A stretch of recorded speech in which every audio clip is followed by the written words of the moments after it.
사도 요한이 이렇게 하늘 문이 열려서 봤더니, 환상을 봤더니 보좌가 보였어요. 그리고 보좌 앞에 네 생물이 보였어요. 네 생물은 어떤 네 생물 누구죠? 사자, 송아지, 독수리, 송아지, 송아지, 사람, 인자, 네 생물. 그리고 장도들 사이에 보좌가 있고 네 생물과 장도들이 있는데 그 사이에 누가 서 있어요? 한 어린 양이 서 있어요. 그런데 이 어린 양을 봤더니 일찍이 죽임을 당한 것 같더라. 그럼 이 어린 양은 누구를 상징해요? 예수님을 상징하니 일찍이 죽임을 당했습니다. 보라, 세상 죄를 지고 가는 하나님의 어린 양이로다. 요한복음에서 그렇게 되어 있죠. 예수님에 대해서. 근데 그 어린 양을 봤더니 어린 양에게 7 뿔이 있어요. 양은 뿔이 몇 개인데 보통 2개인데 이 어린 양은 뿔이 7이야. 그리고 양은 눈이 보통 몇 개인데 2개인데 눈이 7개가 있어요. 그러니까 좀 기형이죠. 일반적으로 볼 때는, 세상적으로 볼 때는 기형이야. 별로 그렇게 아름다운 모습도 아니죠. 뿔이 7개나 있어. 게다가 눈도 7개나 있으니까 이런 양이 있으면, 세상에서 있으면 다 무서워서 벌벌 떨고 도망갈 거예요. 그런데 이 눈들은, 7눈, 이 눈들은 온 땅에 보내심을 받은 하나님의 7 영이더라. 이 눈들은 온 땅에 보내심을, 온 땅이니까 온 세계죠. 이 세상에 보내심을 받은 하나님의 7 영이더라. 그런데 어린 양이 나와서 보좌에 앉으신 이의 오른손에서 두루마리를 취하시니라. 어린 양이 나갔어요. 어린 양이 나갔더니 보좌에 앉으시니가 누구예요? 보좌에 앉으신 이의 오른손에서 두루마리를 취하시니라. 두루마리를 취하셨대. 그러니까 보좌에 앉으신 분이 두루마리를 주셨어요. 그럼 보좌에 앉으신 분이 누구예요? 네? 두루마리를 받아가지고 두루마리에서 인을 떼시고 하는 분이 누구세요? 예수님이죠. 그러니까 보좌에 앉으신 분이 누구요? 네? 예수님이지. 예수님. 어린 양이 있는데 이 어린 양은 진짜 어린 양이에요? 아니면 예수님을 어린 양이라고, 예수님이 서 계신데 어린 양이라고 한 거예요? 네? 보좌를 빼버리면 어린 양이 보였다고 그랬어요. 이 어린 양이 일찍이 죽임을 당한 것 같으니까 이 어린 양은 예수님을 상징한데, 그러면 사도 요한이 본 어린 양이 예수님을 어린 양으로 표현한 거야? 아니면 그냥 그대로 보이는 어린 양이야? 네? 어린 양을 봤다고 했으니까 실제인 어린 양. 보좌에 앉으신 분이 누구냐면 예수님. 그러면 왜 어린 양이냐? 예수님을 상징하는. 제 해석이 아니고 손하나 목사님 계시록의 이해 책에 보면 그렇게 해석이 되어 있어요. 손하나 목사님이 이 부분을 보고 나서 예수님한테 물어봤어요. 예수님, 어린 양이 누굽니까? 그때 예수님이 나다. 그럼 보좌에 앉으신 분은 누구십니까? 나다. 아니 그러면 어린 양은 예수님이고 보좌에 앉으신 분도 예수님입니까? 그랬더니 어린 양은 나를 상징하는 것이다.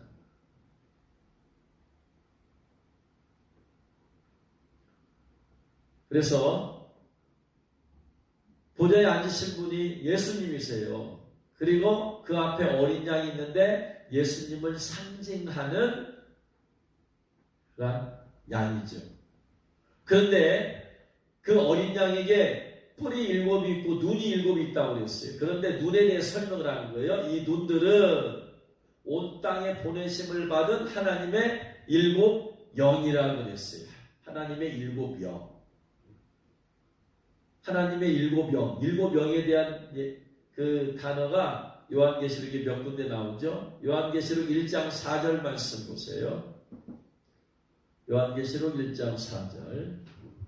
같이 읽겠습니다. 요한은 아시아에 있는 7 교회에 편지하노니 이제도 계시고 전에도 계셨고 장차 오실 이시며 그의 보좌 앞에 있는 7 영. 그 하나님의 보좌 앞에 있는 7 영. 7 영. 그 다음에 3장 1절. 같이 읽겠습니다. 4대 교회의 사자에게 편지하라. 하나님의 7 영과 7 별을 가지신 이가 이르시되 내가 내 행위를 아노니 내가 살았다는 이름은 가졌으나 죽은 자로다. 하나님의 7 영과 7 별을 가지신 이래. 누가? 예수님이. 근데 7 별은 요한계시록 1장에 보면 별은 누구를 상징한다? 7 별은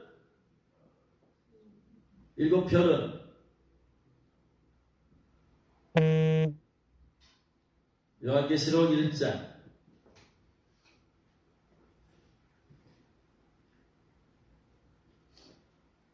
20절 같이 읽겠습니다.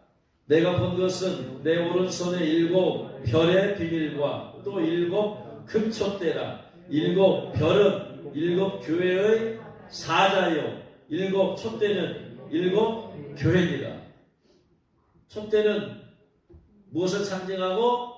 교회를 상징한다. 왜냐하면 복음의 빛을 밝혀야 되기 때문에. 별은 누구를 상징한다? 7 교회의 사자.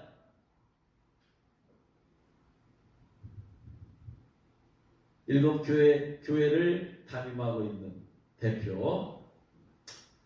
그래서 3장 1절에 보니까 7 영과 7 별을 가지시니까 하나님의 7 영을 가지셨대. 예수님께서. 또 계시록 4장 4절 5절 말씀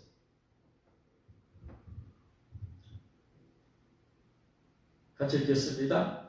또 보좌에 둘려 24 보좌들이 있고 그 보좌들 위에 24 장로들이 흰옷을 입고 머리에 금관을 쓰고 앉았더라. 보좌로부터 번개와 음성과 우레소리가 나고 보좌 앞에 켠 등불 7이 있으니 이는 하나님의 7 영이라. 보좌 앞에 등불 7이 있대. 근데 이 등불은 7은 하나님의 7 영이라. 하나님의 7 영은 뭘 상징할까요? 하나님의 7 영. 지금 1장 4절, 3장 1절, 4장 5절. 하나님의 7 영은 뭘 상징할까요? 대부분이 생각할 때 하나님의 7 영을 누구라고 생각한다? 성령님이라고 생각한다. 그런데 역시 마찬가지. 요한계시록에 의문점이 있으면 일단 가서 서다라 목사님 책을 먼저 떠들러 봐서 그 얘기가 나오면 그것을 믿으면 돼요. 그래서 이 부분에 계시록에 이 책이 나오는가 안 나오는가 가서 봤더니 나왔어요. 96페이지에 봤더니 이 7 영은 하나님께서 이 세상에 보내어 감찰하라고 보내는 부리시는 영들이다. 감찰하라고 보냈대. 이 땅은 부리시는 영들이 있다. 그러면 하나님의 7 영은 성령님이에요? 천사예요? 천사.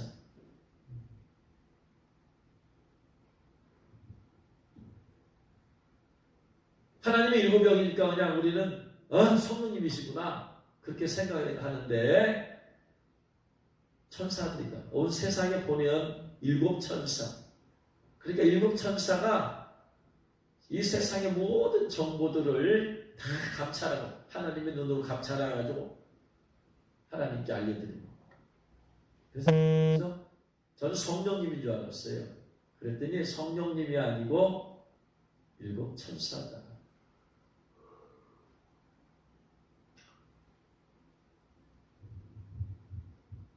그런데 지난번에 약 7주에 걸쳐서 가나안 칠족 속의 영적 의미에 대해서 말씀을 드렸어요. 한 족속마다 한 영들을 의미한다. 그래서 일곱 족속은 일곱 마귀 혹은 일곱 귀신입니다. 그래서 구약시대에 가나안의 일곱 족속은 신약에 와서 막달라 마리아 안에 일곱 귀신으로 나타났어요. 그리고 나서 예수님께서는 이 일곱 귀신을 다 쫓아내시고 그래서 막달라 마리아를 자유케 해주셨어요. 그런데 일곱 귀신이 떠나가기만 하고 빈자리가 되면 안 된다. 왜냐하면 한 귀신이 나갔어요. 사람에게서 나갔어. 쫓겨나갔어. 그랬을 때 다닐 곳을 구하여 보되 다닐 데가 없어. 들어갈 데가 없어.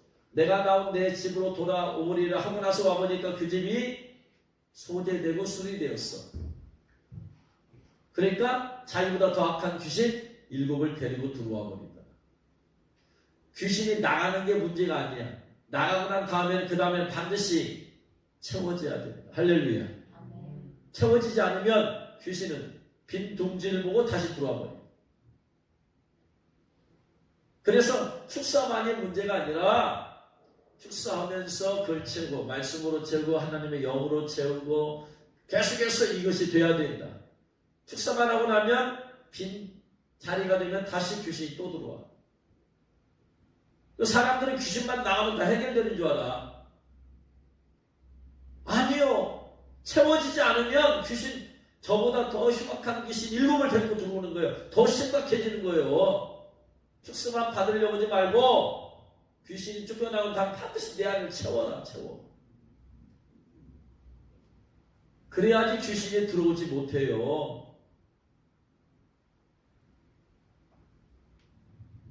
일곱 마귀가 쫓겨나고 나서 내면을 채우지 않으면 또 다시 들어온단 말이에요.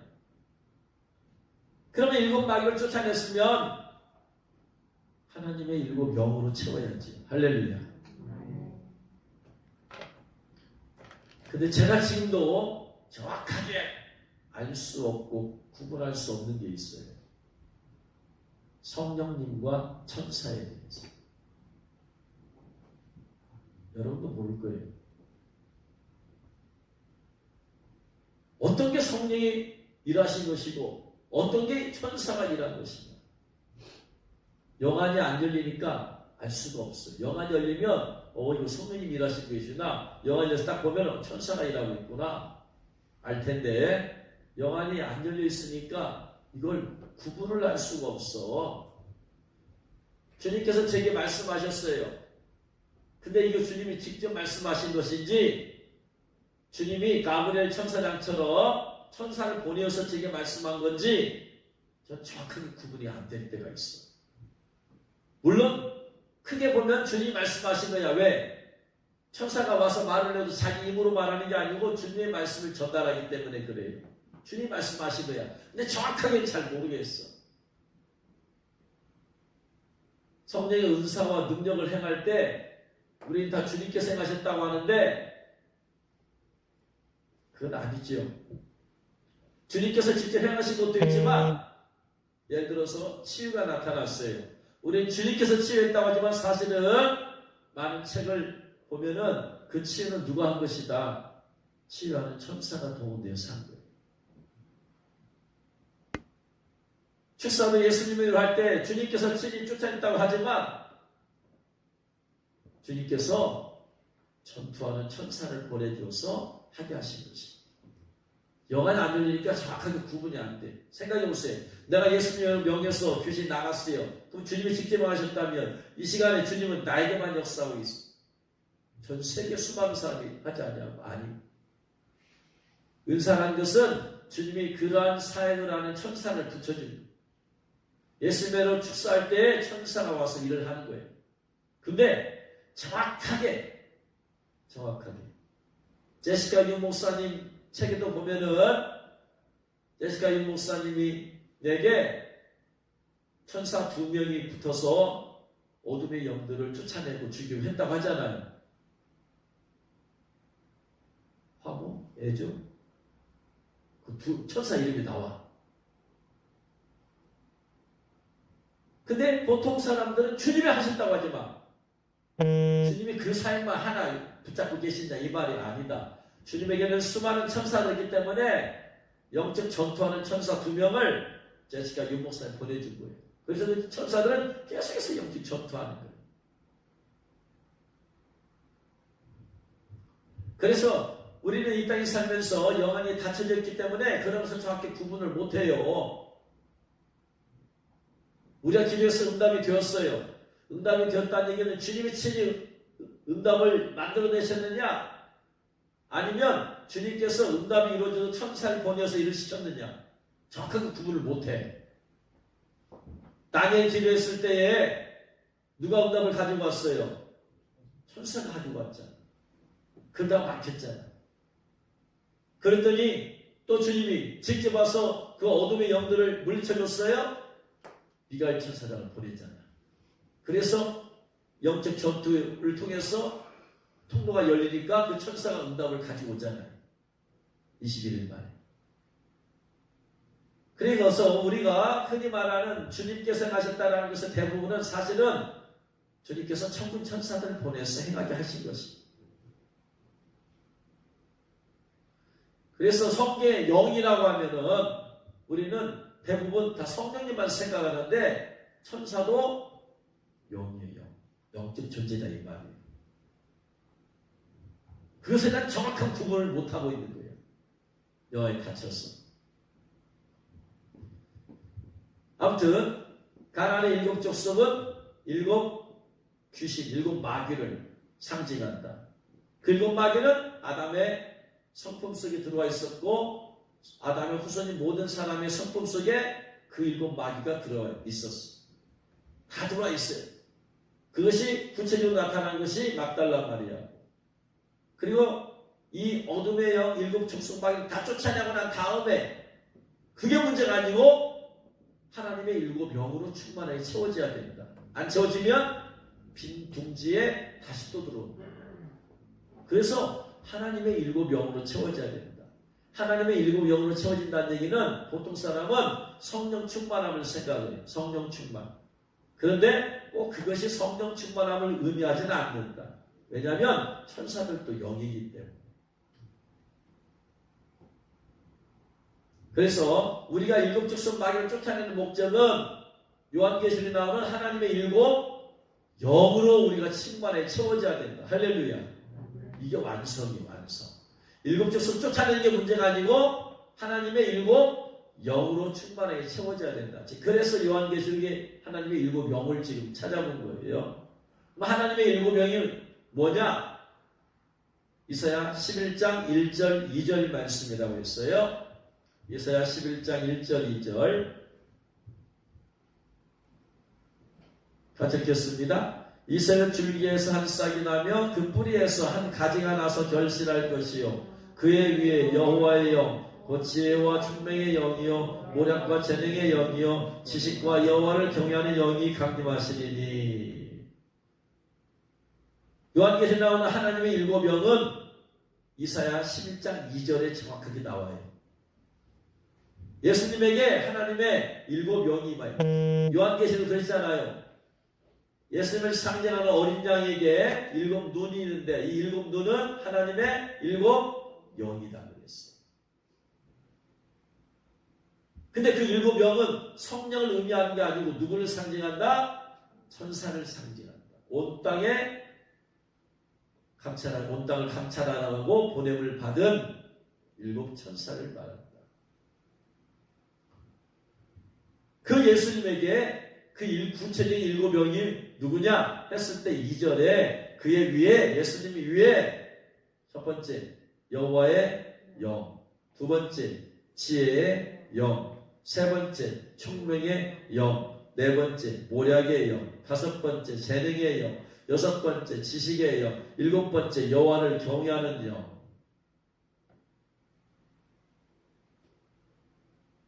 가나안 7족속, 일곱 귀신, 일곱 영. 쉽게 말하면 일곱 귀신과 일곱 영이 같이 매치가 돼. 그러면 일곱 종류의 귀신과 일곱 종류의 영이 어떻게 연관이 있느냐? 있을까 없을까? 그걸 찾아보는 거지. 그래서 한쪽 성경이 쫓겨나고 난 다음에 하나님 일곱 영 중에 한 영이 임해야 돼. 그래야지 완성이 돼. 기회가스적 성경이 쫓겨나고 난 다음에 하나님의 일곱 영 중에 한 영이 임해야 돼. 그랬을 때 완전한 성취가 이루어져. 완전히 쫓아내게 되는 거예요. 그래서 첫 번째 지난번에 성경님한테 여호와의 영에 대해서 말씀을 드렸어요. 여호와의 영 찾아봤더니 언제 누구에게 임하시더라? 사사기에 보니까 사사들의 임명받을 때 직분을 주고 그 다음에 그 직분을 감당할 수 있는 능력을 준 거야. 사사들은 주로 뭐 했다? 전쟁을 했어요. 전쟁. 그 전쟁하는 사사들에게 있어서는 안 될 것이 뭐다? 두려움이다. 두려움이 있으면 안 되죠. 다윗도 성령 충만함을 받고 여호와의 영이 임했어요. 그래서 그 한 일이 뭐다? 귀신 쫓아내는 겁니다. 영적 전투에서 두려움이 있으면 귀신을 쫓아낼 수가 없어. 사울 왕 안에 있는 귀신을 쫓아내고 골리앗 앞에 다 벌벌 떠고 무서워 떨 때에 골리앗과 싸워서 골리앗을 죽였다. 그래서 이 두려움의 영은 무슨 족속이에요? 헷 족속의 영이다. 그런데 여호와의 영이 임하니까 두려움이 사라져버린다. 아하, 헷 족속의 영이 쫓겨나온 다음에 누가? 여호와의 영이 임해야지 강하고 담대한 믿음과 능력을 이기게 되는 알 수 있어요. 오늘은 두 번째 그러면 11장 2절의 두 번째 영은 어떤 영이에요? 지혜의 영이에요. 지혜와 총명은 달라. 비슷한 것 같지만 달라. 지혜의 영이 뭘까? 지혜의 영이. 지혜. 성경에서 찾아봤어요. 지혜라는 것은 호크마인데 지혜가 어디에 쓰였느냐? 지혜라는 단어가 어디에 쓰였는가 봤어요. 그러면은 이걸 찾아보면은 지혜가 무엇인가를 알 수 있게 돼. 잠언 9장 8절. 잠언 9장 8절.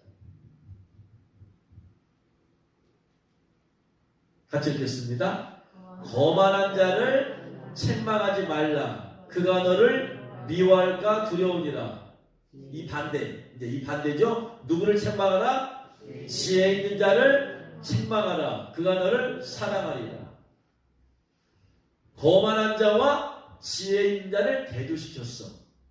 지혜 있는 자의 반대가 뭐다? 거만한 자야. 그럼 지혜 있는 자는 어떤 사람일 것이다? 한번 생각만 해. 그 다음에 잠언 13장 1절.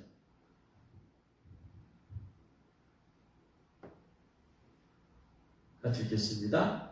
지혜로운 아들은 아비의 훈계를 들으나 거만한 자는 꾸지람을 즐겨 듣지 아니하느니라. 지혜와 지혜로운 아들과 어떤 아들을 대조시켰어요? 거만한. 반대야. 그러니까 거만한 자 반대가 지혜 있는 자, 지혜 있는 자 반대가 거만한 자. 잠언 13장 10절. 같이 읽겠습니다. 교만에서는 다툼만 일어날 뿐이라 권면을 듣는 자는 지혜가 있느니라. 교만과 무엇을 배제시켰어요? 지혜를. 잠언 15장 33절. 잠언 15장 33절. 같이 읽겠습니다. 여호와를 경외하는 것은 지혜의 훈계라. 겸손은 존귀의 앞잡이라. 이건 대중 아니죠. 여호와를 경외하는 것은 지혜의 훈계라. 겸손은 존귀의 앞잡이라. 한 문장에서 지혜와 겸손을 같이 집어넣었어. 이걸 통해서 지혜로운 사람은 어떤 사람이라는 걸 알 수 있다. 겸손한 사람을 알 수 있어요. 거만한 자는 책망하지 말아라. 그가 널 미워할까 두렵다. 그런데 지혜 있는 자를 책망해라. 그가 너를 사랑한다. 그러니까 지혜 있는 자는 거만하지 않은 자예요. 책망을 받아들일 수 있는 자예요. 거만한 사람은 남의 책망을 받아들여 안 받아들여요? 안 받아들여. 기분 나빠요. 네가 뭔지 너나 잘해. 이게 거만한. 지혜로운 아들은 아비의 훈계를 들어요. 근데 거만한 자는 아버지가 뭐라고 하면은 속으로 그냥 인상 팍팍 끓고 후재람을 즐겨 듣지 않아요. 거만한 아들은 아버지가 뭐라고 하면 안 들어. 지혜로운 아들은 아버지 훈계를 들어. 지혜로운 아들과 거만한 자는 반대임을 알 수 있어. 마찬가지로 교만에서는 다툼만 일어나. 근데 권면을 듣는 자는 다툼이 일어나 안 일어나? 네? 권면을 들어요. 자꾸 받아들여. 다툼이 일어나 안 일어나? 교만한 자에게 권면하면 받아들여요? 안 받아들여요? 안 받아들여요. 그러니까 뭐가 일어나? 다툼만 일어나. 너나 잘해요. 야, 너는 저번에 나보다 더 하더라. 안 받아들여요. 어떤 사람이 교만한지. 그래서 성경에서 지혜로운 사람은 어떤 사람이다? 겸손한 사람이다. 방상만 당진시 농업기술센터 소장이라는 분이 있어요. 전남 당진, 충남 당진의 농업기술센터 소장인데 이분이 하는 일이 영농설계, 각 장목방 교육, 시범사업을 위한 대상 선정 일로 바빠요. 농업기술센터 1, 2월은 1년 전체 큰 계획을 준비하는 시기고 봄부터 가을까지는 현장 출장 업무가 많고 겨울에는 교육 등으로 준비하느라 분주합니다. 그래서 이분은 이런데 시간을 쪼개서 써야 할 정도로 바쁜 일상을 보내고 있지만 이 방상망 소장이 책을 곁에 두고 마음이 복잡할 때마다 찾아 읽는 책이 있대요. 그 책의 이름은 지혜와 겸손이다. 2년 전 지인에게 추천받은 책이래요. 그래가지고 책 이름이 지혜와 겸손인데 손 가까이에 두고 자주 찾는 책들 중 하나랍니다. 마음이 어지럽고 흔들릴 때마다 읽으면서 큰 도움을 받고 있다고 합니다. 지혜로운 사람은 무엇이 최고의 덕목임을 안다. 지혜로운 사람은 겸손이 최고의 덕목임을 안대요.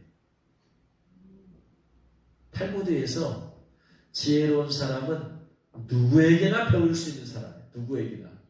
그건 뭐에게? 누구에게나 배울 수 있는 사람은 어떤 사람이에요? 겸손한 사람만이 가능하다. 그러니까 지혜의 영은 무슨 영이에요?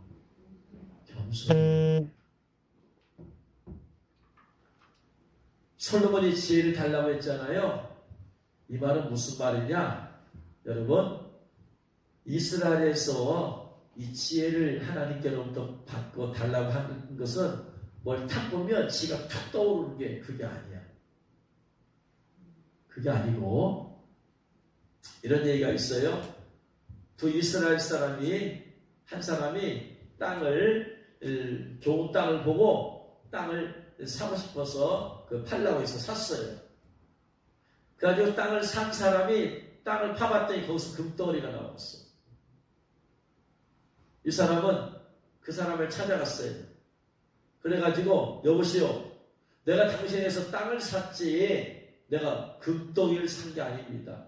그러므로 금덩이는 당신 겁니다. 그랬더니 판 사람이 나는 그 땅에 있는 거 모든 걸 다 팔았지 땅 따로 금덩이 따로 판 게 아닙니다. 아닙니다. 당신 것입니다. 서로 자기 것이 아니라고 이해할 수 없는 현상이 벌어졌어요. 이것을 로마 사람이 봤어요.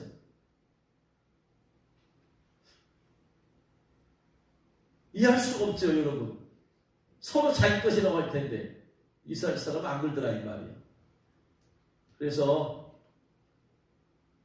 그 로마 사람한테 물어봤어요. 당신네 나라에서는 이거 어떻게 합니까? 당신도 필요 없어요? 당신도 아니에요? 예. 그럼 당신도 아니에요? 예. 그럼 내 것이. 이게 우리의 방법입니다. 그런데 이 로마 사람이 랍비에게 물어봤어요. 당신네 랍비는 이걸 어떻게 처리합니까? 그때 랍비는 난감한 상황이잖아요. 그 시간에 하나님께 물어보는 거예요. 주님 이거 어떻게 해야 돼요? 지혜를 주세요. 지혜를 주세요. 지혜를 주세요. 지혜를 주세요. 그래가지고 지혜가 떠오를 때까지 기다려요. 하나님한테 지혜를 달라고 하고 떠오를 때까지 기다려요. 그러다가 하나님 방금 나에게 지혜 주셨습니다. 당신의 아들이 있어요? 없어요? 있어요. 당신의 딸이 있어요? 없어요? 있어요. 둘 다 결혼해서 결혼 지참으로 주세요. 이게 이스라엘 랍비들이 지혜를 얻는 방법이에요. 어떻게 한다? 그런 상황이 되면 자기 머리를 짜내서 하는 게 아니고 뭐 한다? 하나님한테 뭐 한다? 묻는 기도를 한다. 그리고 지혜를 주시고 응답이 올 때까지 기다려. 솔로몬이 지혜를 달라고 했을 때 지혜를 줬다는 얘기는 무슨 말이냐? 여러분 솔로몬의 그 재판 얘기 나오죠? 양쪽 두 여인이 자식을 하나 낳았는데 하나가 죽었어. 그러니까 하나 훔쳐가서 내 것이라고 했잖아요. 그러니까 서로 자기 자식이라고 해요. 난감한 상황이에요. 그때 솔로몬이 어떻게 하느냐? 주님 어떻게 하면 좋을까요? 하나님 어떻게 하면 좋을까요? 하나님 어떻게 하면 좋을까요? 계속 묻는 기도를 하는 거예요. 그리고 주님 하나님께서 지혜를 줄 때 기다리다가 하나님께서 지혜 주셨습니다. 간단합니다. 서로 자기 것이라고 하니까 아기 반절로 잘라서 각자 주세요. 여봐라 아이 반절로 잘라 줘라 각자. 그랬더니 진짜 어머니는 자기 자식, 자기가 낳은 자식을 절대로 죽일 수 없죠. 차라리 줘서 생명을 살려야지. 아닙니다. 차라리 이 아이를 저 여인에게 주십시오. 했을 때 당신이 진짜 어머니. 지혜라는 것은 들었을 때 떠오르는 게 아니고 뭘 통해서 얻는다? 묻는 기도를 통해서. 이게 이스라엘 사람들이 지혜를 얻는 방법이에요. 묻는 기도. 묻는 기도는 누구만이 할 수 있어요? 겸손한 사람만이 할 수 있어요. 대부분의 사람은 물어요, 안 물어요? 안 물어. 내 생각, 내 경험, 내 지식, 내 판단을 믿고 그러는 거예요.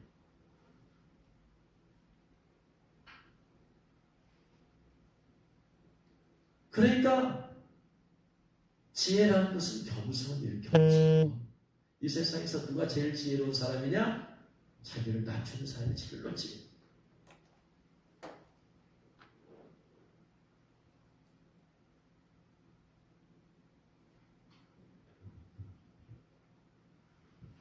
그러니까 그런 사람의 다툼이 있을 필요가 없어요. 자기 낮추니까.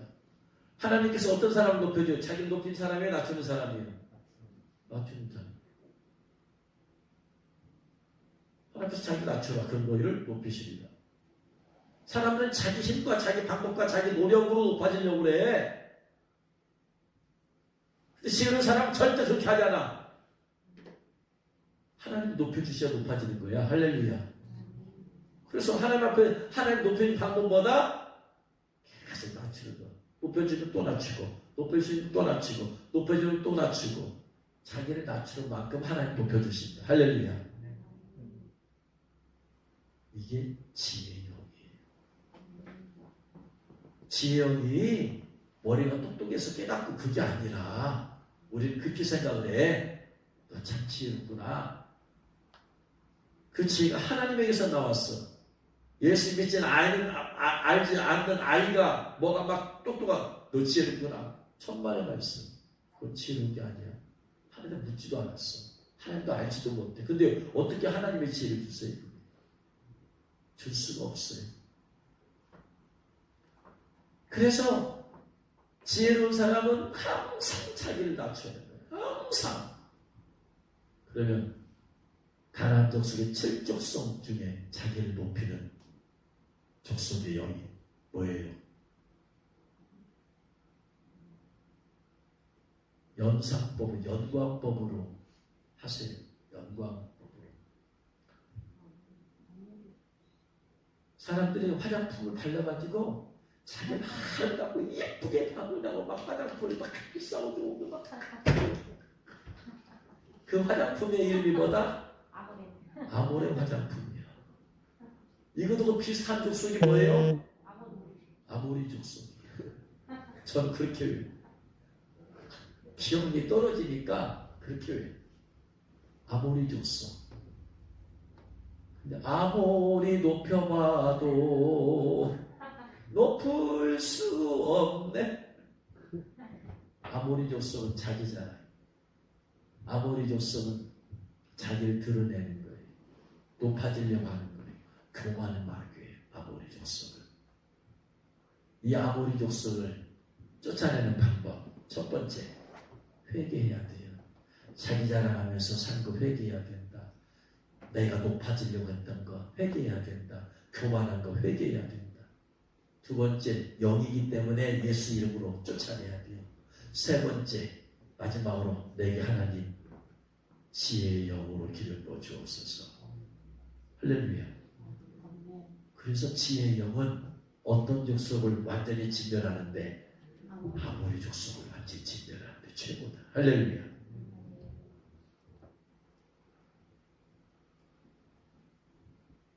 그 하나님의 일곱 영을 한번 정확한 의미를 찾아가 봤더니 놀랍게도 일곱 족속마귀하고 매치가 돼. 이제야 깨달아서 이제야. 구슬이 서말이어도 꿰어야 보물이잖아요. 따로따로 좀 단편적으로 있던 말씀들이 하나 꿰어지는 걸 보게 되었지. 원하옵기는 하나님의 일곱 영 가운데 지혜의 영으로 충만하게 되어지기를 주의 이름으로 축원합니다. 이 지혜의 영이 성령님인지 지혜를 준 천사인지 그것은 잘 모르겠어요. 그런데 하나님의 일곱 영은 보내신 바 일곱 천사라고 했습니다. 지혜를 주는 천사. 어떻게 하면 좋을까? 어떻게 하면 좋을까 할 때 천사는 다 마음에 생각하죠. 그리고 가장 지혜로운 자는 어떤 사람이다? 가장 겸손히 자기를 낮추는 자다. 할렐루야. 그건 그 마음속에서 아모리 족속 마귀가 교만 마귀가 타락한 것도 교만 때문이잖아요. 교만할 수가 없어요. 할렐루야. 항상 지혜의 영으로 충만해서 아모리 족속 마귀를 완전히 진멸해버리고 주님께로부터 높여받는 저와 여러분 되시를 주의 이름으로 축원합니다. 기도하겠습니다.